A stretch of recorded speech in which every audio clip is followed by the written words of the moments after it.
A very good afternoon to all the viewers. Welcome back to another episode of BW People HR Voices. Today, we are joined by Ms. Alisha Sanghvi, the HR head of the Sleep Company.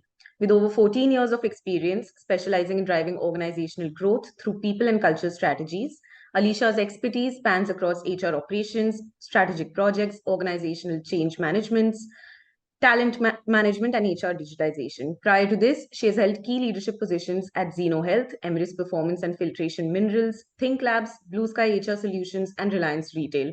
Firstly, welcome, Alicia. Thank you for joining us today. Thank you, Savi. Thank you for having me.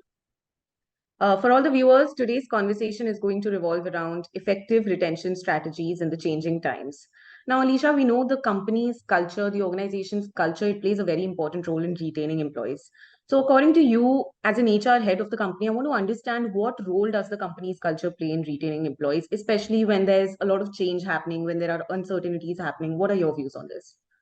I think, Savi, today, times have really evolved, and earlier, probably traditionally, candidates used to look for, compensation and role and things like that. But I think the whole gear has shifted, and culture plays a very, very important role, not only for the organization, but for the candidate to also choose the organization he or she wants to be with, right? So culture extremely plays an important role in hiring, retaining, and driving the entire workforce, right? It's probably become the top two things that an organization should focus when they want to acquire talent, manage talent, and retain them.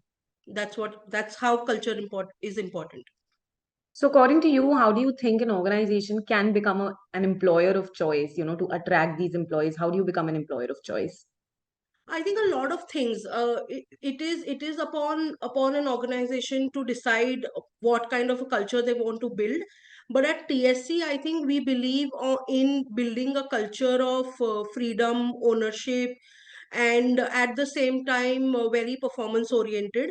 Right? We want to build a very high performing organization based on meritocracy, and at the same time also want to give all our leaders, all our people, the freedom, the autonomy to take decisions, probably fail, learn, but have it uh, have yourself pulled up when it's required, right? And I think so that is one. The other thing is, I think what people are really looking in these times, Savi, is the work life balance, and especially post covid, that's become like extremely key for people to stick to organizations or be a part of it. So work life balance is also again a very subjective topic. A lot of organizations debate on what work life balance is, but I think it's definitely important to maintain that balance between how rigid you can be as an organization and how flexible you can be. I think we also, of course, believe in work life balance, but at the same time do have our set of policies and regulations in place, which holistically takes care of the uh, people's way of being in the organization. But at the same time, we don't micromanage. We don't The small things, like we don't micromanage the in and out time. We don't really micromanage break times. At the end of the day, output is what we are looking at, but at the same time we don't, of course, want our people to exploit it as well. So I think freedom, um, no micromanagement, ownership, challenging roles, career development is is something that people look for, and that's how culture should be built on these lines. Right. You just mentioned about the ongoing debate on work-life balance. Well, we can't Yeah. miss out the remark made by Mr. Narayan Murthy on the 70-hour work week. What are your views on this? I would love to know. Yeah, so I think a lot of companies today, Savi, are really pushing the envelope in in maintaining the work life balance. A lot of companies have these I think it's called the pen down leaves, and mental de-stress leaves and things like that. But I think it's today, at the sleep company, we are growing very, very fast. We are trying to, of course, bring in the best of all worlds of whatever we can, but trying to, stitch it in our scheme of things, so that, business also doesn't get impacted, but at the same time we do want to keep people at its core as long as we can.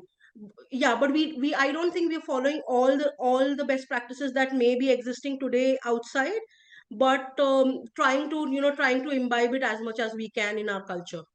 Right. But Alicia, with a multi-generational workforce, today Gen Zs, they have different expectations. All the generations, they have different expectations of work. And to stay with an organization long term, they want that their expectations are aligned with whatever policies the organization is framing. Yeah. So what strategies, according to you, organizations can implement to align with these changing expectations of the workforce? So, Sabi, I think I'll share a very interesting thing that the sleep company follows. And in fact, I at least haven't heard of any other startup doing that, at least. That at TSC, we of course hire with an intention of having somebody long term. And to do that, and to we are completely committed to the employees that we hire, that we have. And at an organization level, right from somebody at the junior most level to our CEO and the founders, everybody in the company are partial owners of the company, since they have ESOPs, right? So today we give ESOPs to each and every employee of our organization. And the way we've been, because the founders also very very strongly believe that the value that you will create through the ESOPs will be much much more higher than what you probably, of course salaries and compensation takes care of your day to day monthly needs and all of that, but the wealth that you create with something like an ESOP. And we've had history of buying back ESOPs, and we've already done one round of buyback with our employees, and people have already created their wealth for themselves. Some around 50 odd people who've been with our organization for more than 2 years now. I think in July 22 we did a buyback where around 50 people in the organization created that wealth for themselves. We are also expecting another buyback early next year. So I think the wealth that they will create for themselves via this ESOPs is going to be much higher. So that is one, right? So that is one of the unique strategies that we follow as an organization to hire and retain talent. I think the second thing is, like I mentioned, the Gen Z. Gen Zs are very very difficult to hire these days, but I think what we do is that we sketch a blueprint of the role that they are going to be in. We present it to them while we are closing on a candidate, and then they know what's in store for them for 30 days, for 60 days, for 90 days. The plan is in place, so they know what they are getting into. And I think the Gen Z's today are, are looking for that, are looking for some to be a part of a challenge of a growing organization, where they can really roll up their sleeves and get exposed to not only probably their area of function, but also probably learn a Hmm. little bit here and there as well.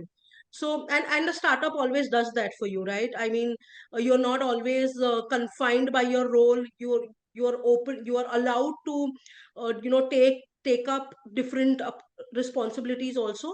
So I think we definitely do that. So I think, but the ESOPs is something that we think that we, because we are committed to our employees, we've had very very low attrition, Savi, in our corporate function. It's less than 2%, which is very very rare in today's time, right? And we of course also have we have our average age today of employees is around say 26 to 28 years, which doesn't completely fall in the Gen Z group, but between millennials and Gen Zs.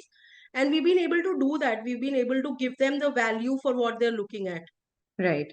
So somehow you indicated to Gen Zs expecting internal mobility just to explore the new roles within the company, right? So how can organizations leverage these strategies, the internal mobility, the career development of the employees working within the company as retention strategies? What are your views? So what we keep doing is, and I think one thing that can definitely help, Savi, is internal job opportunities, right? So what we do as a practice is that whenever we have an opportunity, we don't first look out. right?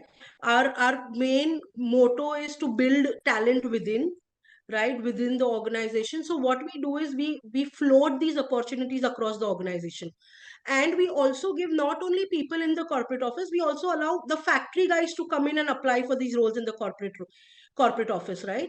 So we float all these opportunities across the organization, across our retail stores, factory, and the office. And then we see the kind of, response we are getting. And trust me, I think you will we do get responses, right? Especially from the factory, because they want to move the ladder, they want to see this side of the world, right? So we in fact we have a story where we moved a dispatch assistant from the factory, kind of groomed him in the factory, of course, so he does the manufacturing work, of course. And then the D2C head over here, kind of trained him into being a media executive, and today he is managing some of our social media and the D2C engagement. So that's been one success story that we've had. But as a practice, we keep doing that. So one is, of course, giving opportunities within the organization.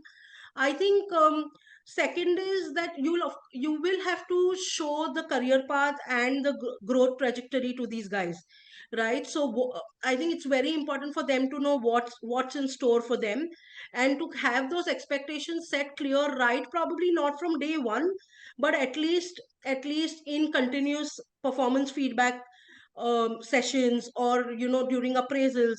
If they're going to be sure that they're going to look, they're going to grow in the organization, I think they'll be there to stay. Right. So you mentioned about performance evaluations, continuous performance evaluations. My Yeah. next question is directly to that. I want you to elaborate a little on this. Earlier the performance evaluation was done annually or let's say quarterly. Now it is so continuous, and the feedback mechanisms and softwares that we have, Yeah. organizations are really leveraging those. So how do these evaluations and these feedback mechanisms contribute to employee retention, especially during changing times, during a change initiative that is happening at the organization? What are your views? Yeah, so what used to happen, Savi, like you correctly mentioned, when employees used to hear their feedback once in a year, some things used to come as a surprise to them. Oh, this is what I did in the entire year, and you're telling me now. I think what helps them really is, and even if it's a red flag, right? They get to know every quarter, and then the manager helps them to identify those gaps, give them enough training, and then accordingly evaluate them in the next quarter, right? So that allows the candidate to reflect upon what went right, what went wrong, and improve their own, own areas also, right? And I think I don't know if it really improves retention, but it definitely allows an employee to understand their areas of improvement on a very very regular basis, and at the same time get, you know training on it, and then kind of improving it on a regular basis. Yes. Right.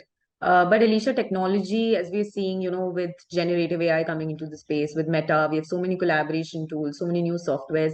What is the role of technology in framing these retention strategies? What tools or platforms can be used to enhance the employee engagement? What are your views? Lot. I think technology and AI is the future for all of us, and I think with HR, a lot of, like you mentioned, a lot of softwares and tools are already in place.